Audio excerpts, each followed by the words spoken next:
تو ہم چاہتی ہیں پھر بھی ہمارا چہرہ نظر نہ آئے اسے، پھر بھی ہمارا چہرہ نظر، ہم اپنے گھر کے اندر بھی پابند رہتی ہیں کہ ہمارے چہرے نظر نہ آئے۔ خدا را بڑے پیسے زندگی میں لٹائے ہیں، 1000 1500 برقعے پہ بھی خرچ کرو، وہ گھر لے جاؤ، وہ اماں کو بھی دو، بہن کو بھی دو، بیوی کو بھی دو، اس کو کوئی پہن لے، اس لیے کہ جب تو حضرت فاطمہ کے طریقے کا پردہ کرے گی تو تیرے آنگن میں سیدہ زینب کی طرح کی بیٹیاں پیدا ہوں گی، وہ اس سنت پہ چلنے والی بیٹیاں تیرے آنگن میں آئیں گی۔ خدا را میرے بھائی آج یہ نیت کرو، یہ ارادہ کرو اور اپنے گھروں کو پردے کا پابند بناؤ۔ اگر ایک بیٹی پردہ دار ہو گئی تو کئی خاندان پردہ دار ہو جائیں گے، اگر ایک بیٹی پردہ دار ہو گئی تو کئی گھرانے سنوریں گے، کئی جگہ پہ نور پھیلے گا۔ اے عرش کے مالک، اے میرے محبوب کے خدا، یہ واسطہ ہے میرے محبوب کی بیویوں کا اور تجھے صدقہ حضور کی شہزادیوں کا۔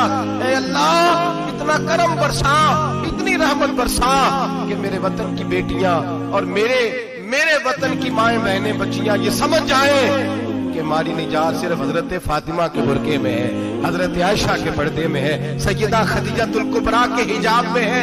اللہ کرے یہ سمجھ جائیں اور یہ جب بھی سجدہ کریں تجھ سے حیا مانگیں، یہ تجھ سے جب بھی سجدہ کریں یہ تجھ سے اپنے لیے چادر تطہیر اور پردہ تنویر ہی مانگیں۔ اللہ کرے مجھ بے عمل کی منہ سے نکلے ہوئے لفظ کسی کے دل میں تاثیر بن کے اترے اور پھر دنیا کے اندر یہ رواج عام ہو کہ ہر کوئی پردہ کرے، ہر کوئی با پردہ ہو جائے۔ اے اللہ تو تاثیر نازل فرما، اے اللہ تو عمل کی دولت نازل فرما، اے اللہ ہماری بیٹیوں کو عزت کی چادر عطا فرما، ہمیشہ مدحت خیر الانام میں گزرے۔